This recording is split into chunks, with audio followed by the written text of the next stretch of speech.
Bueno, yo le voy a dar razón vivida de estos 100 años de la fundación de la provincia de Guarne, de 70 años, que es la edad que ya yo estoy por cumplir. Puedo mencionarle algunos pasajes de mi vida, digamos, en lo que ha significado la trayectoria de estos 100 años desde la creación de la provincia de Guarne. Yo le puedo decir que la provincia de Guarne, la fecha que se creó del año 1919, sus primeros 30 años, hasta podíamos hablar de sus primeros 40 años, fue un pueblo extremadamente quieto, demasiado subdesarrollado, muy pobre. No tenía ninguna actividad económica, no tenía servicios de ninguna naturaleza, no tenía educación, no tenía salud. Ha sido una población, como muchas provincias de primera creación, muy pobre. A partir del año 50, yo creo que vino ya un cambio muy sustantivo en lo que significó la provincia de Guarne. A partir del año 50 se pudo evidenciar ya mejorías, digamos, en los servicios, fundamentalmente el tema del agua potable. Vino en el año 57, se inauguró un sistema de agua potable a través de un organismo internacional para la salud que vino y colocó una pequeña red en el área urbana de agua potable a través de una pileta que ponían cada 2 cuadras alrededor del área central, el casco viejo de la ciudad de Guarne. Entonces ya pudimos tomar agua potable, digamos, semipotable en aquella época. Antes de ese servicio fundamental del agua potable, teníamos que recurrir a las norias y para lavar la ropa a los pauros. Eran famosos los pauros, por ejemplo, donde nos mandaban nosotros muchachos a recoger agua del pauro de Doña Engracia, el pauro de Don Tobías Alcántara, un tío mío, todos allá a la banda en el lado oeste. Y habían dos riachuelos grandes que era donde normalmente iban a lavar la ropa la gente que se dedicaba, digamos, al servicio de lavado de ropa. El uno era aquí en lo que es el aceite fino, ese puente, le llamaban el río el Palacio.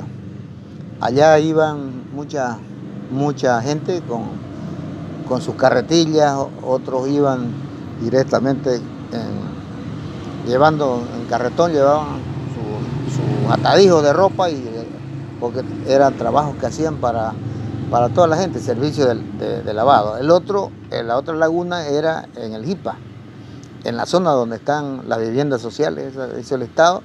Esa era otra de la especie de unas lagunitas que era donde había agua clarita y obviamente servía para el lavado de ropa. Después ya para el servicio de abastecimiento, digamos, de agua para el consumo humano, habían 4 norias. La más principal era la de don Ambrosio López, que es donde es ahora el colegio, el Constantino Cuéllar.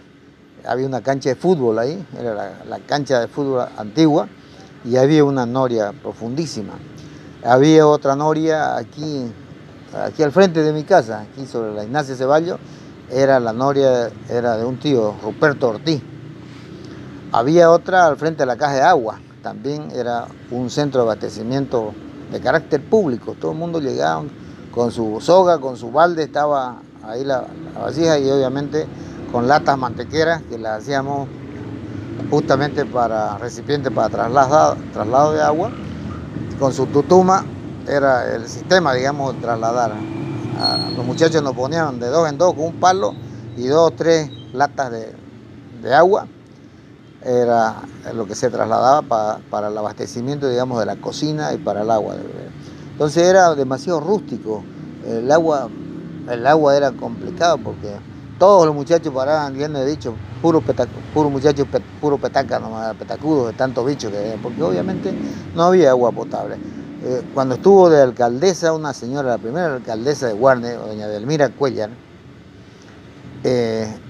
era una mujer muy activa, muy dinámica. Ella fue la que consolidó la traída de ese servicio de salud que lo puso en el año 57, se inauguró, y ahí ya nos trasladamos todos, dejamos las norias y ya nos dedicamos a traer. Yo tenía aquí cerquita de mi casa, al frente de mi tía Orosia Alcántara, ahí teníamos una pileta, ahí nos mandaba mi madre, y había acá al otro lado también, sobre la 25 de mayo, otra pileta. A veces nos trasladábamos porque eran colas, todo el mundo se iba tempranito a hacer colas para abastecerse de agua para todo el día. Entonces, ese fue, digamos, el sistema en el tema del agua potable, que era elemento básico para la vida, pues, ¿no? Y el otro problema era el tema de la luz. Era puro mechero. Toda la zona urbana y obviamente la rural había un ojolatero aquí, don Hilarión, era famoso, porque a todo mundo le decía su mechero. En aquella época nos abastecían de querosén. El mechero era una lata que tenía un pabilo, le metían de hilo, y iba eso, hacía contacto al querosén, y todo el tiempo que estaba alumbrando eso era porque el querosén le daba, digamos, la energía para que haya la luz. Entonces, todos los canchones, los patios, incluso en las calles, estaban colgados los mecheros, y obviamente eso era insalubre porque al final el hollín de los mecheros les complicaba las fosas nasales a todos los muchachos. Posteriormente a esa situación que fue, reitero, en esa época cuando le llamaban pueblo quieto porque era demasiado retrasado, rezagado, obviamente tampoco había transporte.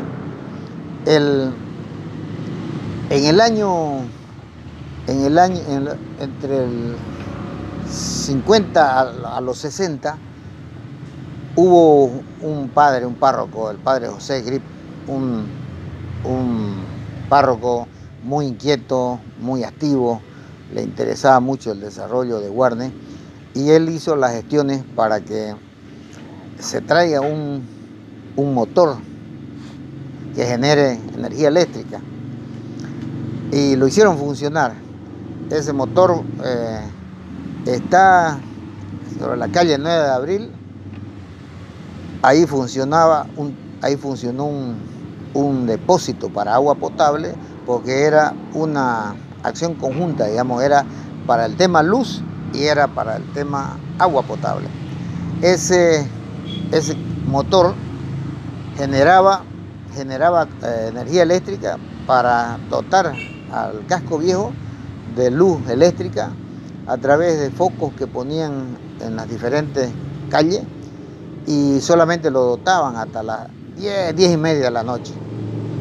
Nosotros muchachos salíamos a la plaza o salíamos a recorrer algunas calles para juntarnos con nuestros amigos, y a las 10 de la noche don Adolfo Flores era el funcionario que atendíamos, guagua le decíamos, Adolfito Flores era el que administraba en primera instancia el motor. Después fue otro señor, don Marconi Gutiérrez, y eso funcionaba hasta las 10 de la noche. En las épocas, digamos, en los sábados, en los domingos nos daban media hora más, y en época de alguna fiesta, obviamente ya era hasta las 11, 12 de la noche, pero normal era hasta las 10 de la noche. A las 10 nos daban una señal y en 5 minutos se apagaba definitivamente todo el sistema de iluminación que había en todo el pueblo.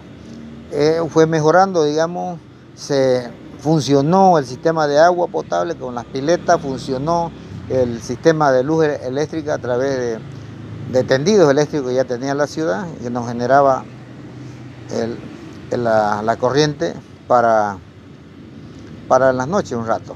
Las planchas, obviamente no habían plancha eléctrica, era una plancha que funcionaba con carbones, con brasa, calentaba eso y ese era el mecanismo, digamos, para arreglar la ropa, para planchar.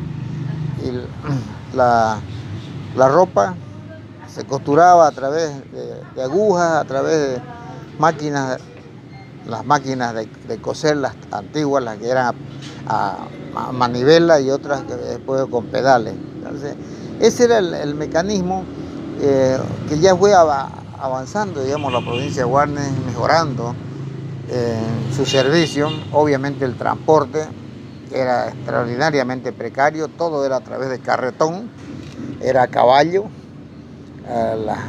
La ida a la ciudad de Santa Cruz para ir a traer algunas mercancías o ir a dejar algún producto agropecuario que se llevaba desde acá era en carretón, era a caballo, no había camiones, no había camionetas, no había nada de esas cosas en esa época, pero obviamente era lo típico, todo el transporte aquí para cargar leña, para acarrear, para hacer transporte, digamos, de material de construcción, eran los carretones y aquí habían servicios de transporte del carretón.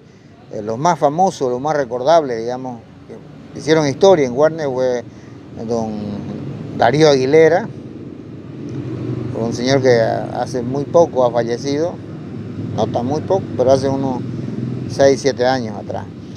Un tío mío, Máximo Flores, estaba don Viador Albi, estaba los hermanos Justinianos Queso, que le decíamos.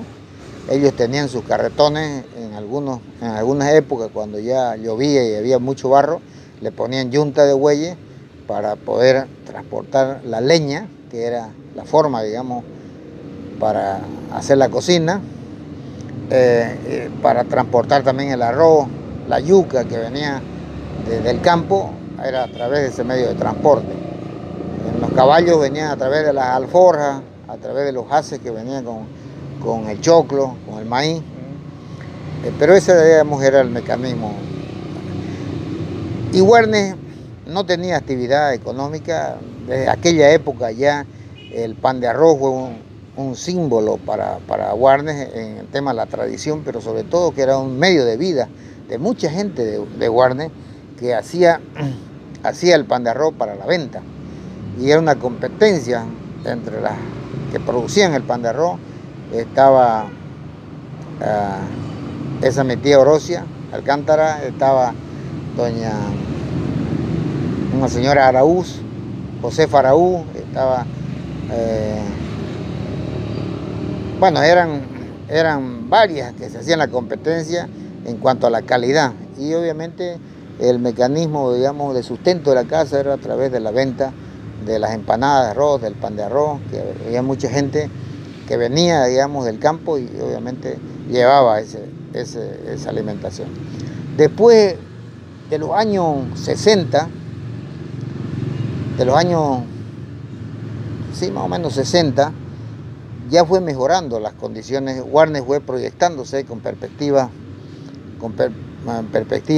más de orden de desarrollo urbanístico y obviamente empresarial. Al margen, digamos, que Guarnes desde un principio tuvo las características de ser un terreno muy fértil para la producción agropecuaria. Acá se producía la caña de azúcar, se producía el arroz, se producía el maíz y obviamente se producía las verduras, era de autoconsumo, digamos. Eran los empresarios, no habían muchos en esa época y más era el propio vecino que producía en sus canchones o en sus pequeños predios. Sembraban el maíz, sembraban el tomate, sembraban la lechuga, bueno, y tenía, digamos, para la producción, para el consumo humano. En esa época ya de los años 60 vino una una firma nacional, era la familia Said. La familia Said vino con unos proyectos de instalar una desmotadora de algodón para suministrar materia prima a una textil, una fábrica textil que tenía en la ciudad de La Paz, que era donde le mandaban todo el hilo, y de allá venía ya el producto, las telas ya venía para